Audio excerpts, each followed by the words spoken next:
case against him. So, look, I'm not a political analyst, but the J.D. Vance, it's an interesting choice. I think whether it was affected directly by the assassination attempt, I don't know. But J.D. Vance is a decision that was made by a presidential candidate who thinks he's won the election. He didn't pick Vance to help him win the election. Vance really adds nothing electorally. Ohio is in the bag.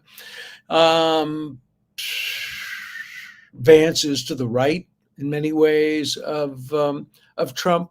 It solidifies the base, but Vance doesn't bring any new voters from the center or new independents.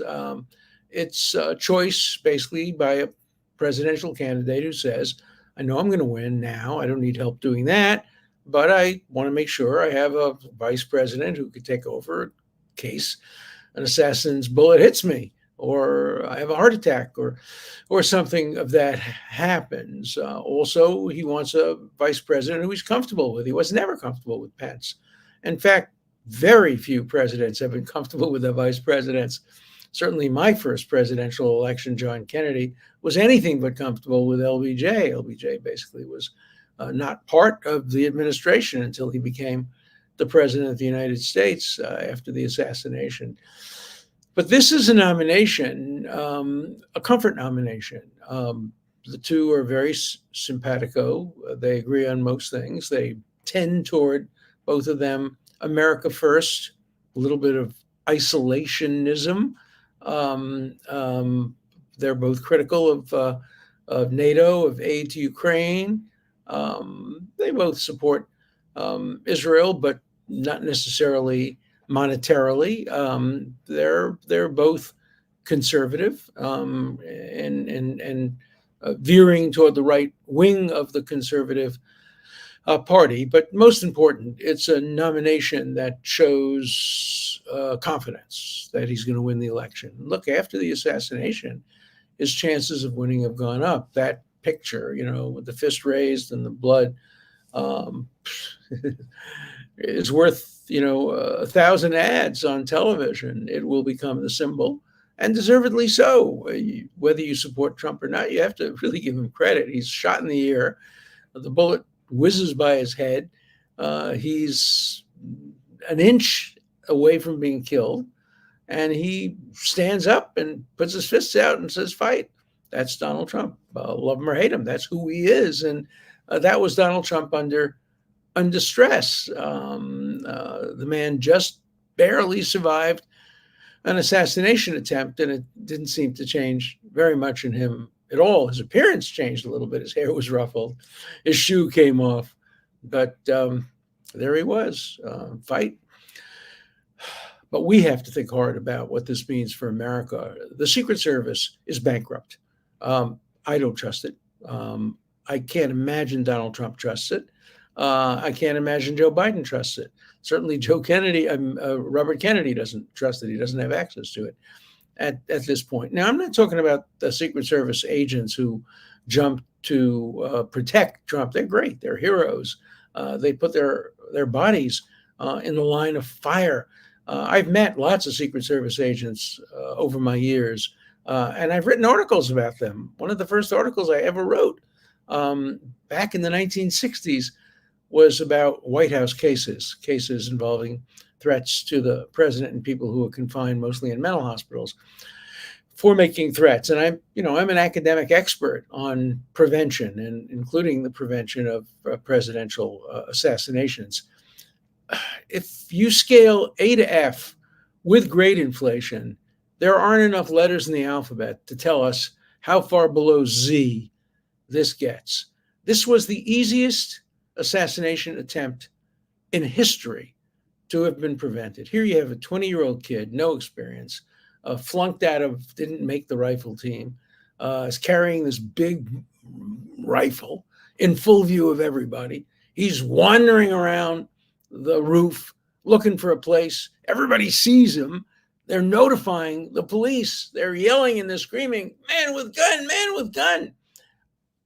The Secret Service does nothing. Then it turns out they never secured the building. They didn't secure the building.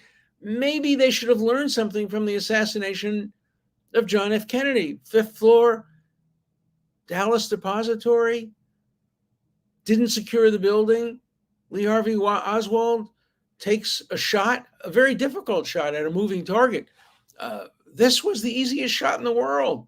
This is a little over a football field, a football field with the end zones and the backs. A secondary target, a big target, no protection. And it's amazing that the guy didn't hit the president smack in the middle of the head. The president moved his head a little bit. Had he not moved his head, it reminds me of the Day of the Jackal, the great movie about the attempt to assassinate de Gaulle, and de Gaulle bows and avoids the assassination at the last second. It's just a miracle that the assassination was not successful. Can you imagine what would have happened to this country and to the world if the former president, the potential future president, was assassinated by a 20-year-old with no experience? We don't even know what his motive was, what his agenda was, what he sought to achieve. Was he just committing suicide by cop? We just don't know anything. But nothing could have been easier to prevent. All you have to do is secure the building. Every building in sight of the speaker, the president, and in range, rifle range of the president, has to be secured. And this unbelievably incompetent Secret Service people who made the decision said, "Well, duh, we thought the local authorities were going to take care of it because it was outside the perimeter." Outside the perimeter? What the hell does that mean? Wasn't outside easy rifle range. It was the easiest thing in the world. All you do is secure every building in the area. It's not as if this was New York City, where you have high rises where you'd have to secure every floor. This was a tiny little building. Nobody bothered to check it out. There should have been snipers, Secret Service snipers, on the roof of the building to protect and prevent anything like this from happening. There is no exaggerating the incompetence here. Now, immediately when this happened, everybody was praising the Secret Service, and I understand that. I was immediately on the media condemning the Secret Service, saying this was a disaster, a real disaster. And you'd think you'd learn from the John F. Kennedy assassination. They learned nothing. They learned nothing.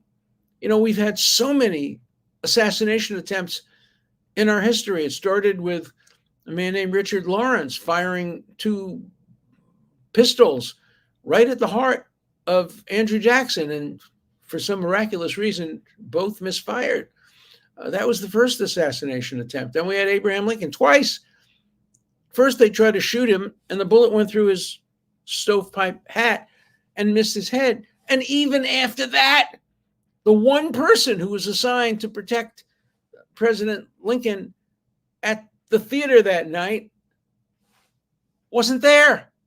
And all John Wilkes Booth had to do was walk over to the box, open the door, and pull a bullet in the head of the most controversial president in history during its most controversial war. Can you imagine anything dumber than that? And how Lincoln was successfully assassinated, and it changed the course of history. It ended Reconstruction. It caused Jim Crow. And then we have Garfield, again, easily stoppable. McKinley, easily stoppable. After that, attempts at Teddy Roosevelt, attempts at Franklin Delano Roosevelt when he was elected, attempts at Ronald Reagan, Gerald Ford, you name it. We've had so many of these, and the Secret Service is a complete and total failure. Total failure. We don't know how many assassinations they may have prevented. That's possible. Give them credit where credit is due. But the ones we know about, just abject failures. If I were a relative of a person running for president, the last thing I'd have my own security. I wouldn't count on the Secret Service. They seem to be all over the place. My son, the producer of this show, Alan Dershowitz, was at a football game at Harvard Stadium. And I think George Bush the first was president, and he let his views be known about the president. And he was detained. He was detained, and he has a record, a Secret Service record, because he expressed some negative views, which he had a First Amendment constitutional right to do. There they were, detaining an 18 or 19-year-old kid going to a football game who didn't have obviously any weapons, but they're allowing a 20-year-old kid with a gun to go onto the roof. There's just nothing I can say positive about the heads of the Secret Service. I'm not talking about, again, the brave men and women. But also, there's a little bit of, I just read today that the head of the Secret Service, a woman, has now said her goal was to have 30% of the Secret Service being women. Well, that's fine if they're picked on the merits, if they're picked based on their qualifications. But once you have quotas based on gender or race or religion or anything else, and the quota substitutes for qualifications, you're going to get DEI appointees. And I don't know whether that happened in this case, but hopefully there'll be a bunch of investigations. Now, will there be a real investigation? Of course not. President Biden said there'll be an independent investigation. What does that mean? An independent investigation by who? Who will be the investigators? And then Congress will investigate it. We'll have two investigations. We'll have a Republican investigation, a Democratic investigation. And are we going to really find out? Are we really going to get to the bottom of this? I have no trust. I have no faith in this. I'm sorry. I am sorry. I just think the Secret Service bungled it in every possible way, and not for the first time. Not for the first time. And it has lost my trust. I'm sure it has lost the trust of people who have to rely on it. I've spoken to a couple of such people, and I think it's lost the trust of the American public. Again, don't confuse the brave men and women who put their life on the line, who are heroes, who will do anything in their power to prevent an attack on a president or a candidate, with the people in charge, the people who make the hard decisions, the people who made the wrong decision, the inexcusable decision. And then there's a press conference yesterday where this woman comes out on behalf of the Secret Service and says, we're not going to change anything. Well, we're not going to change anything. We're going ahead with the Republican National Committee with no changes. No. Oh, was there an assassination? I didn't notice. Are there people calling for changes? No, I don't remember that. Oh, remind me. No, we're not going to change anything. We're very happy with our performance, which almost got the president, former president, and potential future president of the United States killed, and essentially a bloody reaction to it on the streets of America. No. We did a good job. Don't worry about that. Nobody was hurt. Guy got a little shot in his ear. Big deal. Come on. We have to change this. There has to be a complete reorganization of the Secret Service from top to bottom. And, you don't get a second chance to fail after an event like this. Unfortunately, the Secret Service has had too many chances and has failed too often to prevent utterly preventable, but there was none more preventable than this one. Okay, final point in today's show. The Supreme Court, Judge Cannon's decision, which is being horribly attacked by liberals and Democrats who were defending Judge Marchant. Some of the same people who were saying, don't attack Judge Marchant, you're attacking a judge. He's a judge. You don't attack judges. But they're attacking Judge Cannon for writing a 93-page opinion. I have read through it. I can't tell you I've read every footnote. It seems like a completely plausible, rational decision. I don't know whether in the end it's right or wrong. She cites Hamilton, the Federalist Papers, lots of cases, and makes a very strong case for why we should not have special counsel, special prosecutors, independent prosecutors. And of course, she doesn't mention the fact that the reason we have this is we have a deep flaw in the way we have our Justice Department set up. We're the only Western democracy that I'm aware of in which the same person, the Attorney General, is the political advisor to the head of state, a cabinet member, somebody whose job it is to help the president get reelected. And at the same time, he's the chief prosecution officer who decides who to prosecute, who not to prosecute. That's not the case in England.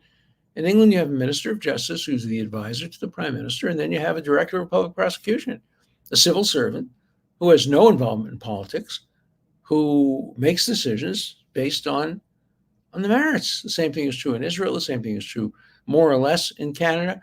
The same thing is true in every other country except the United States. In the United States, to be an attorney general, you have to be a schizophrenic. From 9 to 12, you are the president's political advisor, hoping to help him get reelected, giving him political advice. And from after lunch, from 1 to 5, you're deciding who to prosecute. And you're supposed to not think about your earlier job when you're doing your later job, and your later job when you're doing your earlier job. It's impossible.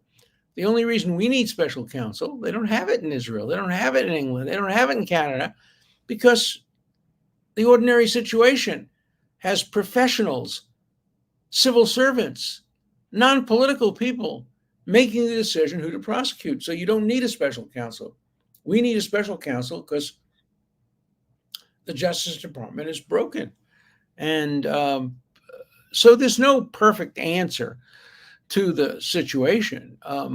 We don't want politically appointed prosecutors to make the decision to prosecute a president or a former president or a presidential candidate. On the other hand, if you have a special counsel, it really is outside the system that the Constitution provides for, where appointees are made by the president and confirmed by the Senate. Jack Smith was not appointed and confirmed. And so she makes a plausible argument. Look, the case will ultimately get to the Supreme Court, and there may be a split decision. It may be that they'll throw out the case, as they have in Florida, based on the fact that Jack Smith was not properly appointed. And the same Jack Smith, however, was properly appointed, the courts will say, in the District of Columbia. And maybe the District of Columbia case will go forward. And then you have conflicting views, and they will get to the United States Supreme Court that will ultimately resolve this issue. I don't know how they'll resolve the issue, but one thing is fairly clear: they won't resolve it until after the election. So in the end, I think the only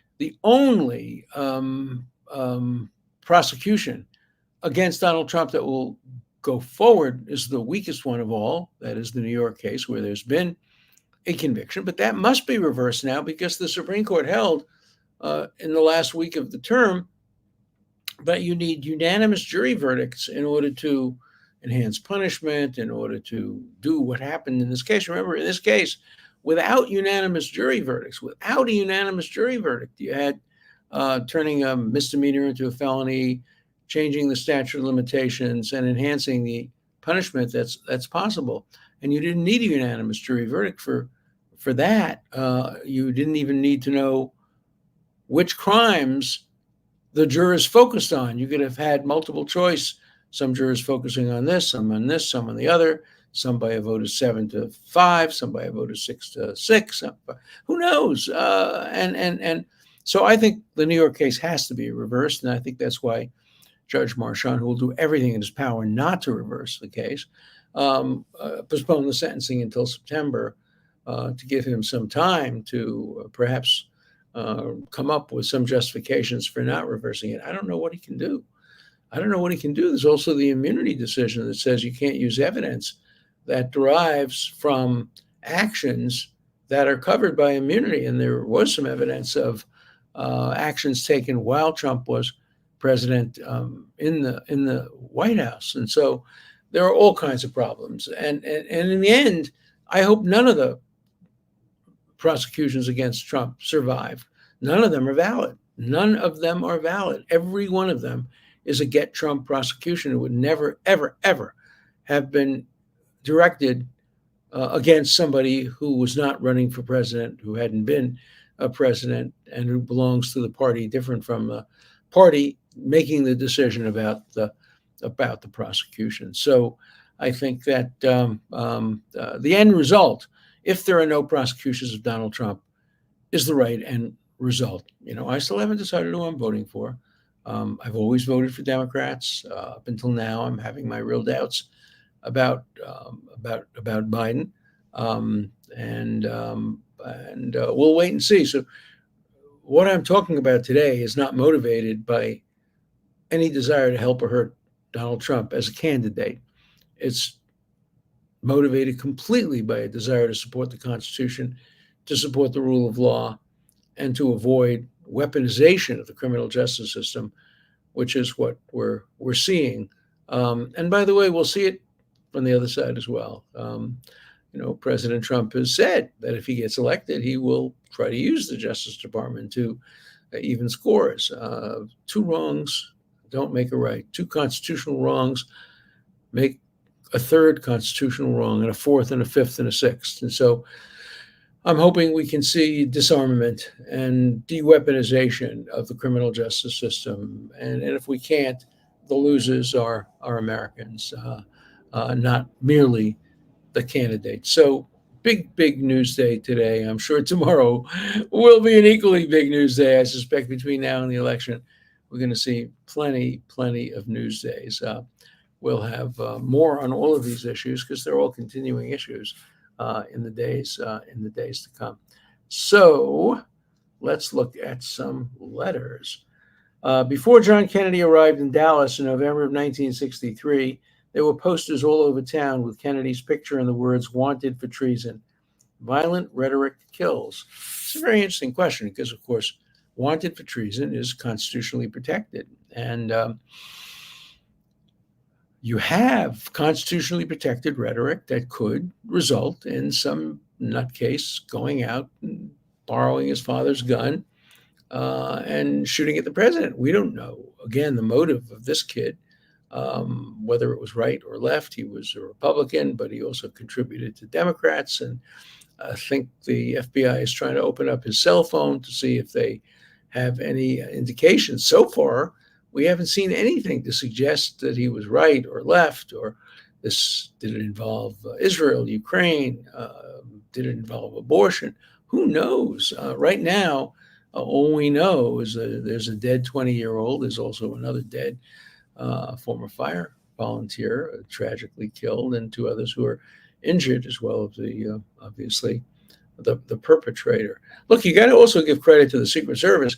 They immediately neutralized the assassin within seconds. I mean, that was terrific, but it shouldn't have been necessary. There should have been somebody on the roof, and there should have been a team of people who had gone through the building and made sure there was no risk, and then shut the building down during the period of time. There are those who are saying, well, we couldn't do that because in Pennsylvania, there are gun laws that allow people to walk around with rifles. No. You can't walk around with a rifle in the presence of the President of the United States. That's just dumb. And it's not the law. You can take whatever action is necessary to protect the president. And they just didn't do it. Okay. Professor, the judge in Trump's classified documents case has tossed out the case because she says Jack Smith was unlawfully appointed. Do you agree with the ruling? Do you think the attempt on Trump's life affected her decision? No. The second part of it is clear because it's a 93-page opinion. I'm a pretty fast writer, but I don't think I could write a 93-page opinion with dozens and dozens of footnotes and lots of citations of authorities between Saturday night and Monday morning. So, no, I think the decision was made way in advance of the assassination attempt. I disagree that Alito's wife shouldn't have displayed the flag outside the house. She's not obligated to the same rules as a Supreme Court justice. She can do what she wants. I tend to agree with that. My wife and I have different views on a great many issues. I'm not a Supreme Court justice, but if I were, I would not want to constrain her ability to express her own views. So would I prefer that she not hang a flag upside down? Well, maybe, but I'm not in a position where I can dictate to my wife what she should do. So I tend to agree. I think they're making too much of it. Okay. Stop the verbal flip flopping. You are voting for Dems as you always have. Be intellectually honest, please. I am being intellectually honest. I don't know who I'm voting for. And more importantly, I don't know who I'm voting against because, I have concerns about all the candidates. I'm going to make a decision when I have to make a decision. One thing I will tell you is I will vote. I will vote, and I doubt that I will vote for a third party candidate. I haven't precluded that possibility, but I suspect I will vote for one of the two major party candidates, and you won't be the first to know, but you'll be among the first to know because I will publicly announce my vote. Okay, so the good professor is, I believe, 4 years older than our incumbent president, and what a marvel of focus, will, and lucidity he is. A national treasure. Well, I'm not sure I'm so flattered to be compared with President Biden in terms of intellectual acuity. Look, people age at a different rate. My father had Alzheimer's. In his probably middle 60s, he probably began to manifest it. We saw it in his late 60s, and he died at 74. Suffered terribly from Alzheimer's, and of course, my brother and I both worried that maybe it was genetic, and I don't think I have it at 85, though occasionally I'll slip up on a name. And but it's interesting.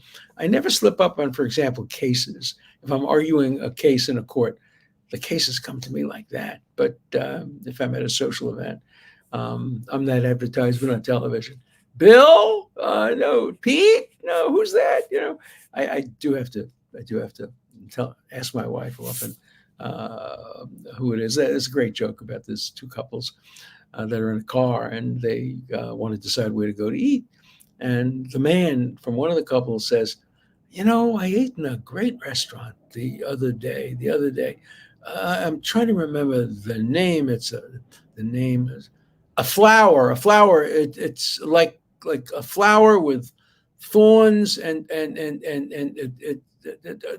oh yeah. Rose. What was the name of the restaurant we ate in last night? He asks his wife. So we all are experiencing some of that when you turn my age, even my wife's age. She's 73. We all have those momentary lapses, but what we're seeing with Joe Biden is somewhat different. And so we all have to make a decision, matters of degree, decide how to weigh various aspects. And that's what America's about. America's about voting, not about assassinating, not about hating, not about canceling. We've become a nation of cancelers. I know I still am a victim of it. I'm going to Martha's Vineyard fairly shortly, and that will be a very quiet vacation for me because nobody is going to talk to me except my wife and my family and a few friends. But none of my old friends are going to talk to me because I committed the cardinal sin.